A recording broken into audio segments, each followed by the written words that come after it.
of the nation.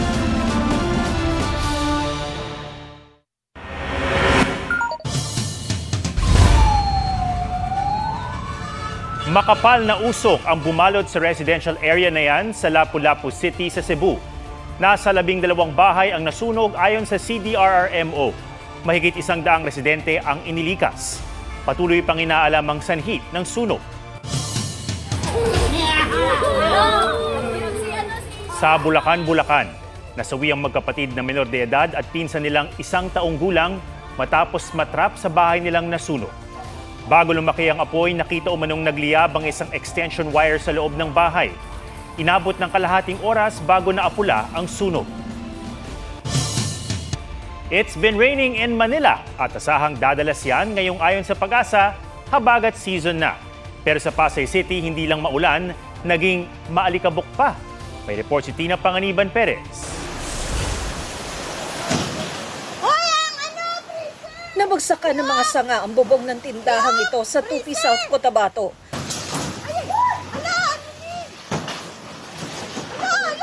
Kasunod yan ang malabuhawing hangin doon na may kasamang ulan. Bukod sa tubig ulan, nagbagsakan din ang hailstones o butil-butil na yelo. Dahil sa nanalasang thunderstorm, isang taniman ng papaya ang nasira. Ayon sa Tupi Police, 7 bahay sa 6 na barangay ang napinsala matapos mahulugan ng kahoy. 14 naman ang sugatan. Ngayong hapon, bumulaga ang malakas na ulan sa Metro Manila, gaya sa Makati City. Sa San Juan, naperwisyo ng ulan ang mga motorista sa Boni Serrano Avenue. Umulan din kanina sa Maynila. Kaya sa UST, ipinagpaliban na lang bukas ang baccalaureate mass ng graduating students. Abot hanggang Quezon City ang masamang panahon. Asahang dadalas na ang mga ito, lalo sa kanlurang bahagi ng bansa ngayong habagat season. Ayon sa Pag-asa, dahil yan sa paghina ng easterlies o may init na hangin galing Pacific Ocean, maging ang mababang level ng southwesterly winds at frontal system. Pero hindi pa opisyal ang tag-ulan ayon sa Pag-asa. Posibleng ideklara yan sa susunod na 2 linggo. Sa Pasay City, hindi lang umulan kanina. Tila nagka-dust storm din. Ilang lugar kasi ang nabalot ng makapal na alikabok tulad ng Jokno Boulevard. Malapit lang ito sa Manila Bay na may kabi-kabilang reclamation project. Ayon sa Pag-asa, ang pagdaan ng mga alikabok ay posibleng dahil sa hanging dala ng southwest monsoon. Ngayong weekend, sa rainfall forecast ng Metro Weather, maaaring maging maulan sa Metro Manila. Bukas asahan ang maulang umaga sa malaking bahagi ng Luzon at sa halos buong bansa pagsapit ng tanghali. Sa linggo, may tsansa ng ulan sa kanluran ng Luzon at Visayas at sa malaking bahagi ng Mindanao pagsapit ng hapon. Tina Panganiban Perez, nagbabalita para sa GMA Integrated News. 2 sugatan sa pag-araro ng pickup truck sa ilang nakaparadang tricycle sa Naik, Cavite. Kinailangan pang barilin ng mga pulis ang sasakyan para mapahinto. Yan ang spot report ni Jonathan Andal. Humaharurot ang pickup truck na yan sa Naik, Cavite na kumabig pa kanan at tinumbok ang mga nakaparadang tricycle. Pero imbis na huminto, umatras ito at tila tatakas. Agad namang rumisponde ang 2 pulis na tiyempong kumakain noon sa kalapit na karinderya. Isa sa kanila tinutukan ng baril ang pickup truck pero di pa rin ito huminto kaya binaril na ng pulis ang gulong. Isang lalaki ang makikitang nakasakay sa likod o camper ng pickup truck hanggang sa muling umatras ang sasakyan, pumaikot saka bumangga. Tuluyan lang itong napahinto ng muling barilin ng pulis. Pinababa nila ang 5 sakay ng pickup truck. Hindi lang nakainom, kundi lasing talaga. Arestado ang driver na 62 years old. Sasagutin daw niya ang pagpapaayos sa 5 tricycle at sa gastos sa ospital ng mag-asawang sugatan na sakay noon ng isa sa mga tricycle. Sinampahan na siya ng mga reklamo.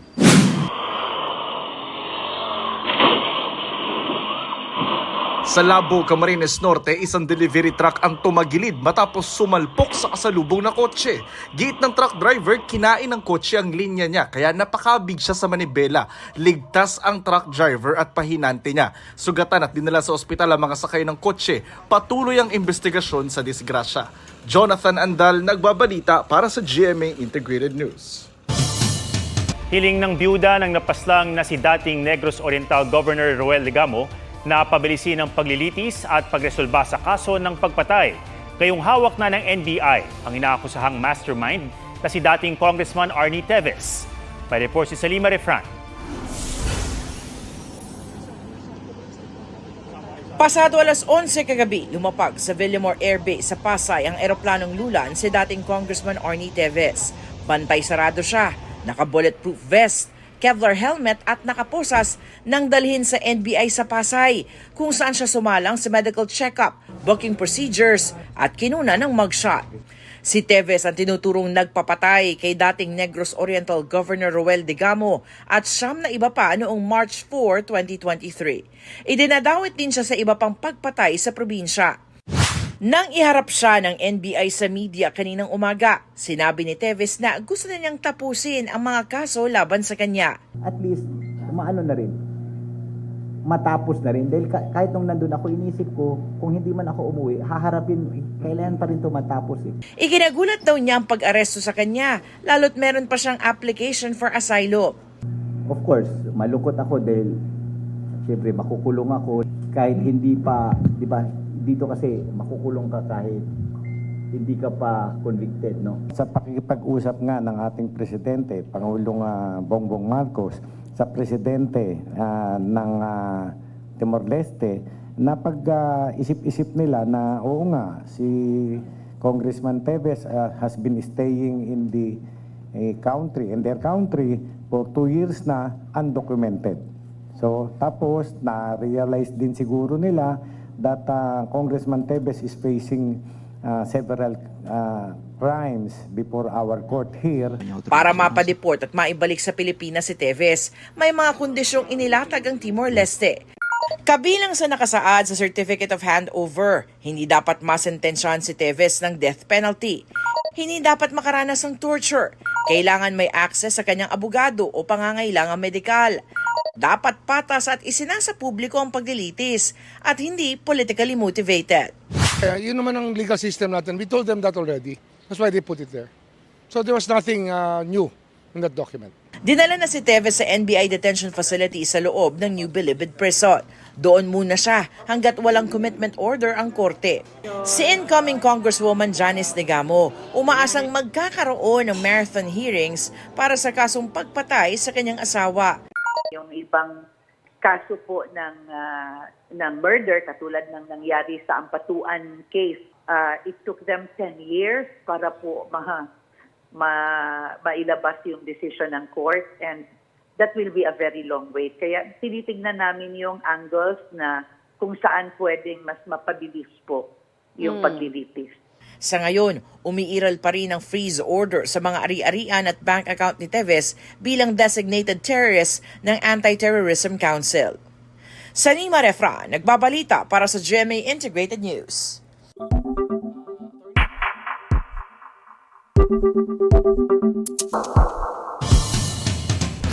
Nababahala ang ilang miyembro ng prosecution panel sa pag-usog ng Senado sa petsa ng presentation ng articles of impeachment laban kay Vice President Sara Duterte.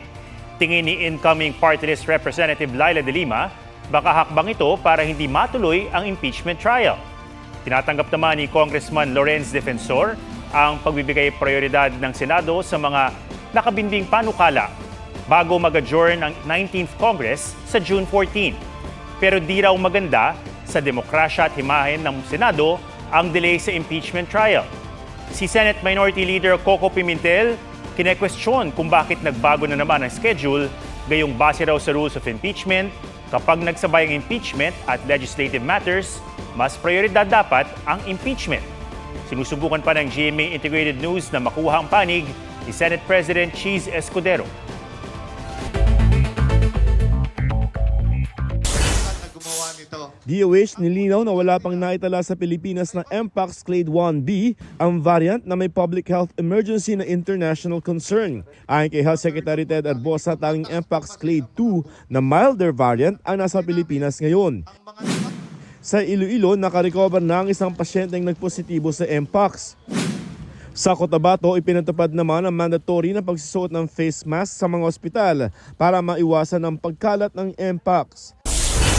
Mahigit 4 na raang kaso ng leprosy o ketong na itala sa Region 10 noong 2024. Kaya sa Iligan City, isinagawa ang Kilatis Cutis Campaign, isang malawakang libreng konsultasyon para sa mga sakit sa balat kabilang na ang leprosy.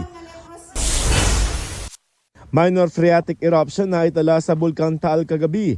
Tumagal yan ng 4 na minuto. Nananatili pa rin sa Alert Level 1 ang bulkan. Ipinagbabawal pa rin ang pagpunta sa Taal Volcano Island. Joseph Morong nagbabalita para sa GMA Integrated News.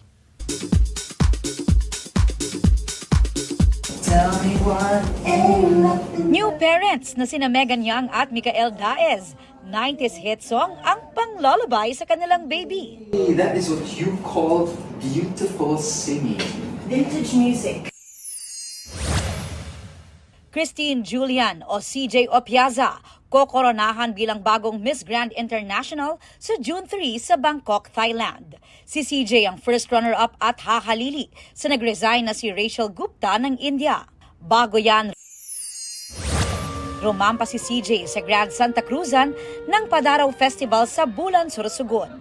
Kasama niya ang iba pang beauty queens tulad ni Miss Universe Philippines 2020 at sparkle artist Rabia Mateo. Red Sternberg pumanaw sa edad na 50 nitong Martes.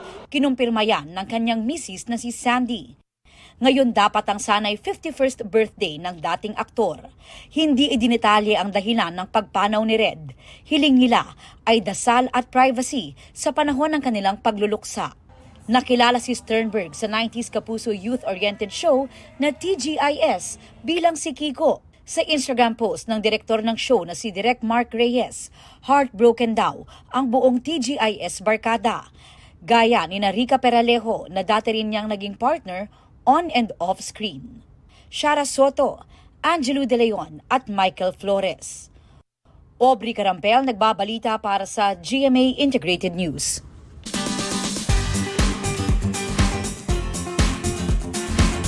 Bida ngayong gabi ang magbabarkada na literal na ginawang roadshow ang eksena. Ang kalsada naging catwalk at inirampa ang kahit na anong nasa sidewalk. Pusuan na yan sa report ni Oscar Oida. Upuan, halaman, dustpan at pulutan. Ginawang props sa sayawan pero umpisa pa lang yan ng matinding puksaan. Presenting Team Railing.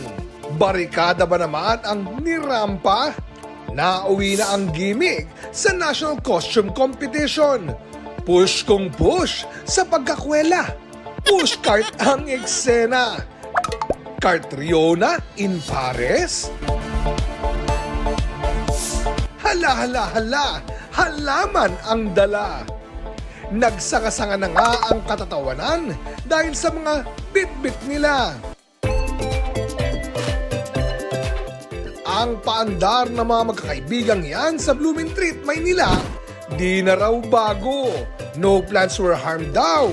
At naibalik naman ang kanilang mga ginamit. Sakto pang muli silang nagkita-kita dahil birthday ng kabarkada.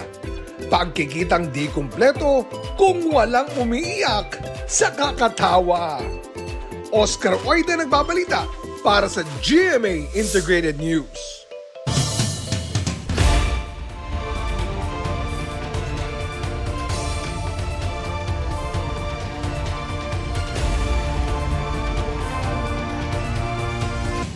Yan po ang State of the Nation para sa mas malaking misyon at para sa mas malawak na paglilingkod sa bayan.